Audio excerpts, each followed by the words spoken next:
नमस्कार बच्चों, स्वागत है आपका। तो जैसा कि आप जानते हैं, हमारा जो लेक्चर चल रहा है बच्चों साइंस के अंदर, वो जीव विज्ञान का चल रहा है, बायोलॉजी से रिलेटेड चल रहा है। और बायोलॉजी में काफ़ी दिनों से हम लोग कोशिका की संरचना के बारे में पढ़ रहे हैं, उसके विभिन्न अंगों के बारे में पढ़ रहे हैं। कोशिका के अंदर कौन कौन से अंग हैं, उनके क्या क्या कार्य हैं, उनकी संरचनाएँ कैसी हैं, उन चीज़ों का हम डिस्कशन कर रहे हैं काफ़ी लंबे समय से। तो हम लोग थोड़ा सा चैप्टर से को धीरे धीरे पढ़ने की कोशिश कर रहे हैं कि ज़्यादा जल्दी नहीं कर रहे हैं। हमारा पर्पज़ ये है इसको पढ़ने का कि ऐसा नहीं है कि हमें सिर्फ क्वेश्चंस जो कंपटीशन एग्ज़ाम में आने हैं हमें वही कवर करने हैं। हमें इस सिलेबस को इस तरीके से कवर करना है ताकि आपका जो बेसिक कंसेप्ट है वो भी क्लियर हो सके। कोशिका के बारे में जहाँ तक संभव हो जितनी जानकारी हम आपको दे सकें, वो भी उतनी जितना आपके लिए इम्पोर्टेंट है। पूरा डिटेल में तो हम नहीं जाएंगे, ठीक है, लेकिन ये है कि जो क्लास 8th 9th 10th +1 +2 इन सभी क्लासेस में कोशिका से संबंधित चैप्टर हैं हमारे।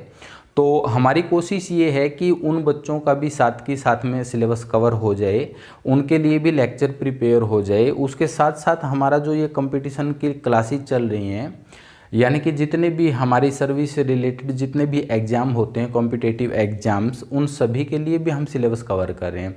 तो साइड बाय साइड हमारी कोशिश ये है कि 8th 9th और 10th +1 और +2 के लिए जो सेल बायोलॉजी का चैप्टर है वो भी कवर हो जाए। साथ के साथ जितनी भी प्रतियोगी परीक्षाएँ हैं उनमें भी जो क्वेश्चन पुटअप किए जाते हैं वो सारे यहाँ से कवर हो जाएं। तो इसलिए हम कोशिश करें कि एक एक सेल ऑर्गेनल की हम चर्चा यहाँ पे कर रहे हैं, उन चीज़ों का डिस्कशन कर रहे हैं, थोड़ा सा उनको समझने की कोशिश कर रहे हैं।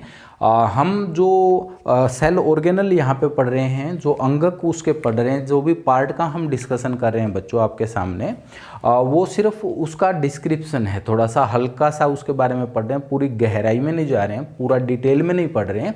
हम उतना पढ़ रहे हैं जितना हमें ज़रूरत है, यानी कि 40 से 50% तक की कवरी ही हम कर रहे हैं बच्चों, ठीक है। तो आप ये चिंता ना करें कि लेक्चर्स बहुत ज़्यादा हो गए हैं या कितने दिन में चैप्टर कंप्लीट होगा। तो चैप्टर कंप्लीट करने के लिए ना पढ़ें, यहाँ से उस चीज़ों को सीखने के लिए पढ़ें। तो हमारी कोशिश ये है कि आपको सिखा सकें, कुछ समझा सकें। तो कोशिश ये रहेगी हमारी कि आपके लिए ज़्यादातर ऐसा नहीं है कि हम आपके लिए कुछ ऐसी लैंग्वेज यूज़ करें, सिंपल से सिंपल लैंग्वेज का यूज़ करके आप लोगों को समझाने की कोशिश है। जहाँ तक संभव होगा हम समझाएंगे, ठीक है, कोई किसी प्रकार की प्रॉब्लम आपको फेस नहीं करनी पड़ेगी। तो बच्चों जैसा कि आपको मालूम है, जो हमारी लास्ट क्लास थी, जो पीछे वाली क्लास थी, जो कल की क्लास थी बच्चों, उस क्लास के अंदर हमने पढ़ा था किस चीज़ के बारे में, आपको ध्यान है क्या? सबसे पहले हमने माइटोकॉन्ड्रिया पढ़ा था, और जो कल का हमारा चैप्टर था बच्चों उसमें लवक के बारे में पढ़ा था, प्लास्टिड के बारे में पढ़ा था, उसकी टाइप पढ़ी थी, कहाँ कहाँ विद्यमान होते हैं, उनके क्या क्या कार्य हैं। तो आगे की इसी सीरीज में बच्चों जो आज हम डिस्कशन करेंगे, जिस चीज़ के बारे में बच्चों आज हम पढ़ने वाले हैं, उस अंग का नाम है बच्चों एंडोप्लाज्मिक रेटिकुलम। वो है बच्चों एंडोप्लाज्मिक रेटिकुलम। एंडोप्लाज्मिक रेटिकुलम, मैं हिंदी में लिख रहा हूँ साथ के साथ, एंडोप्लाज्मिक रेटिकुलम। और इसका जो हिंदी अनुवाद है बच्चों वो है अंतःप्रद्रव्य जालिका। अंतःप्रद्रव्य जालिका, ER, endoplasmic reticulum. Endoplasmic reticulum जिसके बारे में आज हमें बच्चों पढ़ना है, एंडोप्लाज्मिक रेटिकुलम यानी कि अंतःप्रद्रव्य जालिका। तो बच्चों जैसा कि हम हर रोज़ शुरुआत करते हैं, सबसे पहले हम ये पता करेंगे कि जो एंडोप्लाज्मिक रेटिकुलम है उसकी खोज किसने की थी, किसने इसके बारे में बताया था और कैसे बताया था, किस चीज़ का अध्ययन उसने किया, कहाँ पे उस सबसे पहले उसको देखा गया। तो देखिए 1953 में, इन 1953 पोर्टर, ठीक है, 1953 में पोर्टर ने सबसे पहले एंडोप्लाज्मिक रेटिकुलम को देखा था। कहाँ देखा था? जो लीवर सेल होते हैं बच्चों, लीवर सेल यानी कि यकृत की कोशिकाएं, उनका अध्ययन वो कर रहे थे, यानी कि लीवर को स्टडी कर रहे थे, यकृत की कोशिकाओं का अध्ययन कर रहे थे। और जब उन्होंने उस यकृत की कोशिकाओं को देखा, इलेक्ट्रॉन माइक्रोग्राफिया किया, उसका इलेक्ट्रॉन माइक्रोग्राफिया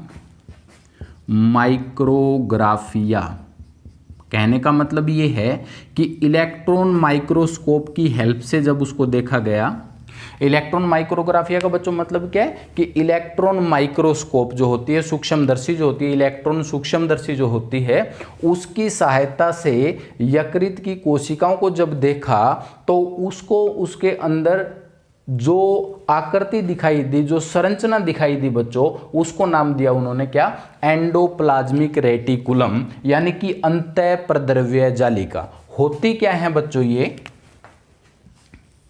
अंतःप्रद्रव्य जालिका? क्या चीज है ये? है बच्चों extensive network of closed and flattened membrane, ठीक है। यानी कि अंतःप्रद्रव्य जालिका बच्चों क्या है? Extensive network of closed and flattened membrane. इसका मतलब बच्चों मैं आपको समझा देता हूं कि ये क्या कहना चाहता है। एक्सटेंसिव का मतलब होता है बहुत ज़्यादा मात्रा में, बहुत ही ज़्यादा। नेटवर्क का मतलब होता है बच्चों जाल, क्लोज्ड का मतलब बंद है, फ्लैटेंड मतलब चपटे, और मेम्ब्रेन मतलब झिल्ली। यानी कि किसी भी कोशिका के अंदर कुछ ऐसी संरचनाएं पाई जाती हैं जो बंद होती हैं, चपटी हैं, और उनका एक जाल बना होता है, एक नेटवर्क बना होता है। कहने का मतलब ये है कि उसके अंदर बहुत सारी पाइप होती हैं। पाइप की तरह की संरचना आप मान सकते हैं, एक तरह से ट्यूब के टाइप की संरचना आप मान सकते हैं, और उसका जाल बना दे, हम पूरा नेटवर्क बना दें। आप यूँ समझ लीजिए जैसे धागा होता है, धागे को इकट्ठा कर दें हम, तो धागे का जो जाल सा बनेगा बच्चों, उस तरह की ये संरचना है एंडोप्लाज्मिक रेटिकुलम, ठीक है ना, जिसको हम बोले अंतःप्रद्रव्य जालिका, extensive network of closed and flattened membrane. सबसे पहले एंडोप्लाज्मिक रेटिकुलम को बच्चों किसने देखा? 1953 में पोर्टर ने। कहाँ से? लीवर सेल की स्टडी करके, यानी कि यकृत की कोशिकाओं का अध्ययन करके सबसे पहले उसने उनको देखा। किसी भी कोशिका के अंदर बच्चों एंडोप्लाज्मिक रेटिकुलम का कार्य क्या है, फंक्शन क्या है, किस किस चीज़ में रोल प्ले करता है, तो उसकी बात हम कर लेते हैं। एंडोप्लाज्मिक जो रेटिकुलम है बच्चों, सबसे पहला कार्य उसका ये होता है कि कोशिका में लिपिड का निर्माण करता है। किसका निर्माण करता है बच्चों? लिपिड का निर्माण करता है, ठीक है, लिपिड का निर्माण। और लिपिड में फास्फोलिपिड, बात कर रहे हैं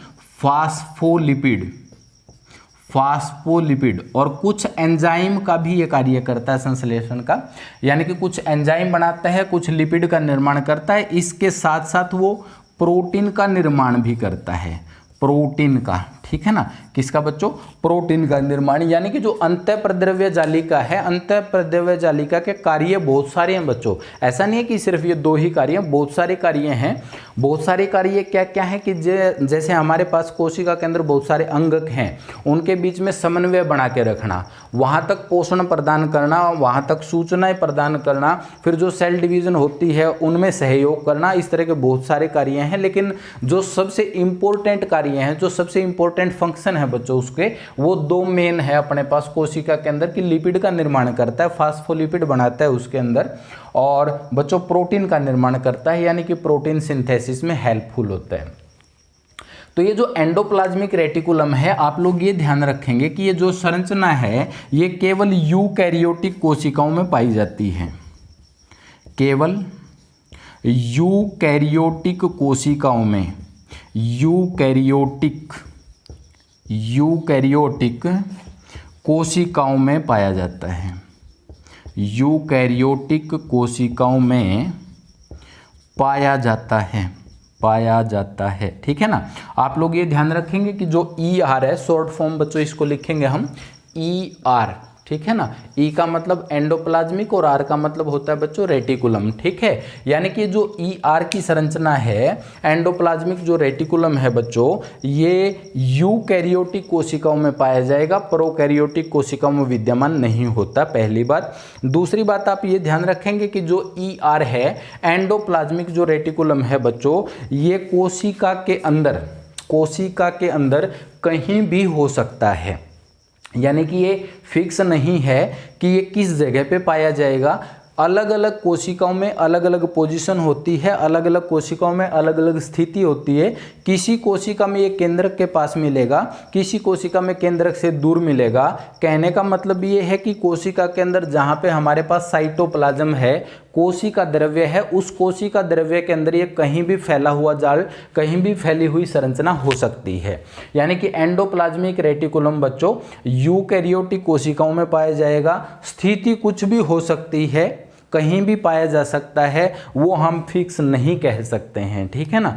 यानी कि कोशिका के अंदर मिलेगा, लेकिन कोशिका द्रव्य में पोजीशन उसकी कुछ भी हो सकती है, स्थिति कुछ भी हो सकती है। कुछ कोशिकाएं ऐसी हैं बच्चों जिसके अंदर एंडोप्लाज्मिक रेटिकुलम नहीं पाया जाता है। जैसे कि अगर हम बात करें कि sir RBC red blood corpuscles, यानी कि लाल रक्त कणिकाएं, जिनका दूसरा नाम एरिथ्रोसाइट भी है। एरिथ्रोसाइट पूरी डिटेल में हम पढ़ रहे होंगे जहां पे रक्त का अध्ययन करेंगे, ब्लड का। तो यहां पे मैं आपको बता रहा हूं कि जो आरबीसी हैं एरिथ्रोसाइट के अंदर एंडोप्लाज्मिक रेटिकुलम की कमी होती है। उसके बाद जो एग है, अंडा जो बनता है, और जो एम्ब्रायोनिक सेल हैं, एम्ब्रायोनिक सेल, ठीक है। एम्ब्रायोनिक सेल का मतलब होता है जो भ्रूण की कोशिकाएं हैं। भ्रूण की जो कोशिकाएं हैं बच्चों, भ्रूण कोशिकाएं, उनके अंदर भी इसकी कमी होती है बच्चों। भ्रूण कोशिकाएं जो होती हैं बच्चों, उनके अंदर भी एंडोप्लाज्मिक रेटिकुलम की कमी होती है। ठीक है ना। तो ये कोई ज़रूरी नहीं। देखिए जो यूकैरियोटिक कोशिकाएं हैं, कुछ यूकैरियोटिक कोशिकाएं भी ऐसी होती हैं जिनके अंदर ER प्रेजेंट नहीं होता है या बहुत कम मात्रा में होता है। ठीक है। प्रोकैरियोटिक में तो मिलता ही नहीं है, मिलेगा यूकैरियोटिक में। यूकैरियोटिक कोशिकाएं भी कुछ बच्चों ऐसी होती हैं जिनके अंदर ER की कमी होती है बच्चों। ठीक है। तो अब हम बात कर लेते हैं जो ये एंडोप्लाज्मिक रेटिकुलम है, इसकी संरचना क्या है, यानी इसकी मोर्फोलॉजी की बात करते हैं बच्चों। इसकी संरचना कैसी है, मोर्फोलॉजी, यानी कि इसका स्ट्रक्चर कैसा मिलेगा। तो इसके स्ट्रक्चर के बेस पे बच्चों ER को हम 3 पार्ट में डिवाइड करते हैं, 3 भागों में बांटते हैं। देखिए बच्चे 3 भागों में बांटेंगे हम एंडोप्लाज्मिक रेटिकुलम को, और वो 3 भाग कौन से हैं। सबसे पहला जो पार्ट है लैमिला, सबसे पहला जो पार्ट है बच्चों वो है लैमिला, या इसको बोलते हैं सिस्टर्नी। ठीक है। लैमिला या सिस्टर्नी। ठीक है। लैमिला फॉर्म कह लीजिए आप इसको। ठीक है।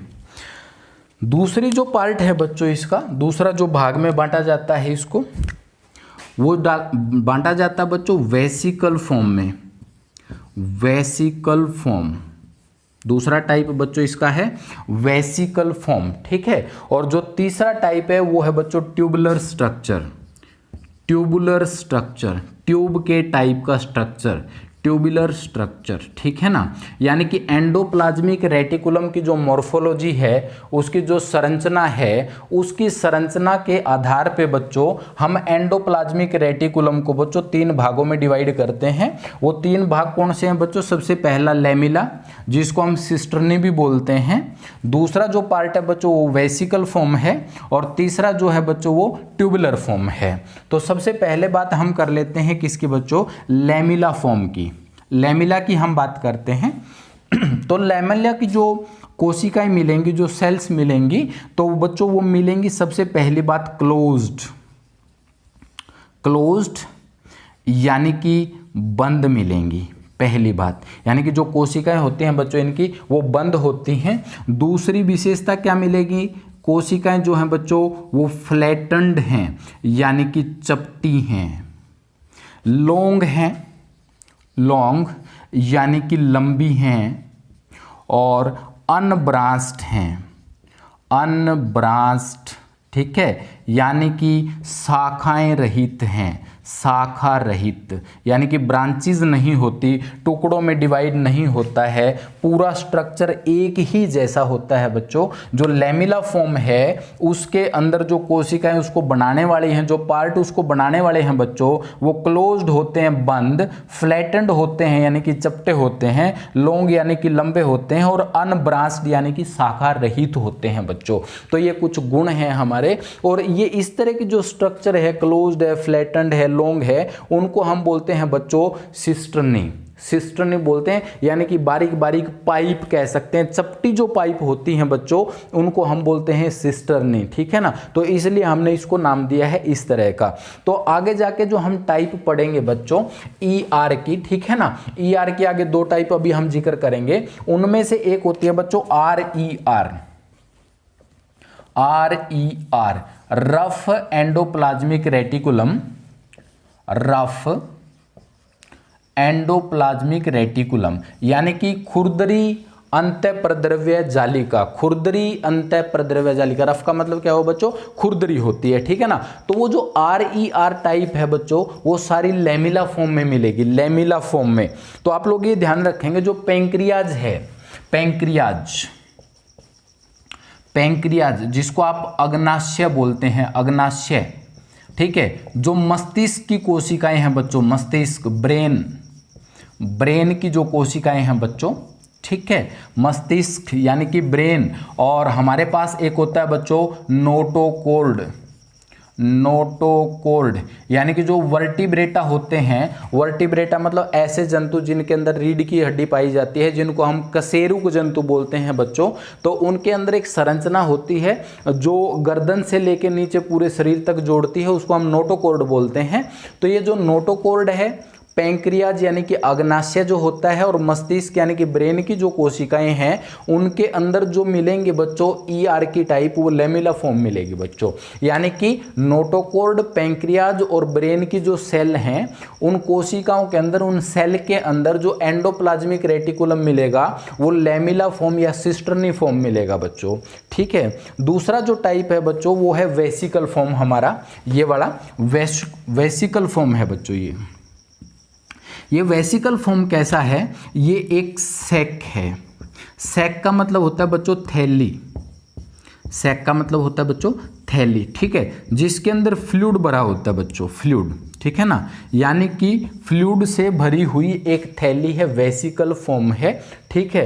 तो इसको हम बोलेंगे भाई ये वेसिकल फॉर्म है। जो हमारे पास दूसरा टाइप है ना एंडोप्लाज्मिक रेटिकुलम का, जिसको हम बोलते हैं बच्चों SER, स्मूथ एंडोप्लाज्मिक रेटिकुलम, वो जो हमारी मिलेंगी कोशिकाओं के अंदर बच्चों वो वेसिकल फॉर्म में मिलेंगी।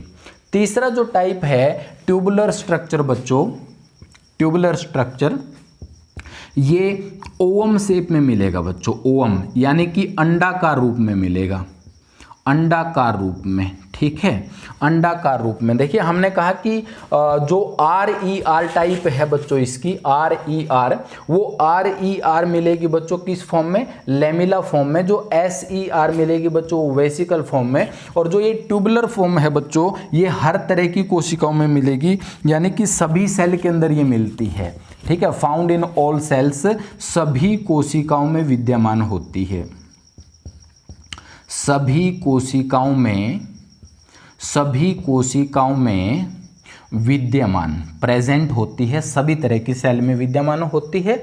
इसके अंदर आप ध्यान रखेंगे जो सबसे फर्स्ट टाइप बच्चों हमने बात की लेमिला, इसके अंदर जो डायमीटर होता है, डायमीटर यानी कि जो व्यास होता है, क्योंकि ये पाइप तो होती ही हैं, तो इनका जो डायमीटर होता है बच्चों, व्यास जो होता है वो 25 माइक्रोमीटर से लेके 40 माइक्रोमीटर तक हो सकता है, या किसी किसी बुक में आपको 40 माइक्रोमीटर से 50 माइक्रोमीटर लिखा मिल सकता है, ठीक है। तो आप लोग ध्यान रखेंगे कि 40 से 50 या 25 से 40 ये एवरेज वैल्यू इनके रहेंगे डायमीटर की। जो वेसिकल फॉर्म है बच्चों, इसके अंदर जो डायमीटर है वो डायमीटर रहेगा बच्चों 40 माइक्रोमीटर से लेके 500 माइक्रोमीटर तक, 40 माइक्रोमीटर से लेके 500 माइक्रोमीटर तक बच्चों डायमीटर होता है वेसिकल फॉर्म का। और जो हमारे पास ट्यूबुलर फॉर्म है बच्चों, इनका जो डायमीटर है वो 40 माइक्रोमीटर से लेके 190 माइक्रोमीटर तक हो सकता है। तो हमारे पास एंडोप्लाज्मिक जो रेटिकुलम है उसके अंदर जो फर्स्ट टाइप है उसमें 40 से 50 माइक्रोमीटर एवरेज वैल्यू, वैसे 25 से 40 तक मानते हैं। वेसिकल जो फॉर्म है उसमें जो डायमीटर है वो 40 से 500 माइक्रोमीटर तक हो सकता है। और जो ट्यूबुलर फॉर्म है बच्चों उसमें 40 माइक्रोमीटर से लेके 190 यानी कि 190 माइक्रोमीटर तक उसका व्यास हो सकता है। व्यास की बात हो रही है बच्चों। इनमें से जो ट्यूबुलर फॉर्म है बच्चों ये ब्रांच स्ट्रक्चर है, ब्रांच, ठीक है ना, यानी कि इसकी शाखाएं होती हैं, बहुत सारी शाखाएं, यानी कि ये आगे आगे आगे ट्यूब में, ठीक है, शाखाओं के रूप में बंटा होएगा। ये अनब्रांच है, ये अनब्रांच है बच्चों, दोनों शाखा रहित हैं। तो ये तो बात हुई इनकी मॉर्फोलॉजी की बात हुई, एंडोप्लाज्मिक रेटिकुलम की मॉर्फोलॉजी की बात हुई, उसकी संरचना की बात हुई कि उसकी संरचना किस प्रकार की है। अब हम बात करते हैं कि जो एंडोप्लाज्मिक रेटिकुलम है उसकी टाइप बच्चों कौन कौन सी हैं। एंडोप्लाज्मिक रेटिकुलम की जो टाइप है बच्चों वो हैं हमारे पास दो, जो कि अभी जिक्र हुआ हमारा, वो है बच्चों RER और SER, RER और SER। तो हम बात करते हैं RER और SER की। देखिए बच्चे, दो तरह की हैं। सबसे पहली जो टाइप है बच्चों उसको हम बोल रहे हैं सर RER, और दूसरा जो टाइप है बच्चों वो हमारे पास है जी SER, RER SER। RER का फुल फॉर्म है बच्चों रफ एंडोप्लाज्मिक रेटिकुलम, ठीक है बच्चों। इसको हिंदी में बोलते हैं खुरदरी अंतःप्रद्रव्य जालिका, ठीक है बच्चों। और ये जो दूसरी टाइप है बच्चों ये है smooth endoplasmic reticulum, smooth endoplasmic reticulum, यानी कि इसको बोलते हैं बच्चों चिकनी अंतःप्रद्रव्य जालिका, देखिए बच्चों, जो ये रफ एंडोप्लाज्मिक रेटिकुलम है RER, ये सबसे पहले आपको ये ध्यान रखना है कि इसके जो सरफेस है वो खुरदरा क्यों है, मतलब कि इसको हम रफ क्यों बोल रहे हैं, ठीक है बच्चों। रफ हम बच्चों इसलिए बोल रहे हैं इसको क्योंकि इसकी सतह के ऊपर राइबोसोम लगे होते हैं, सतह पर राइबोसोम लगे होते हैं। राइबोसोम बच्चों हम पहले पढ़ चुके हैं, राइबोसोम कण होते हैं, ठीक है, जो कि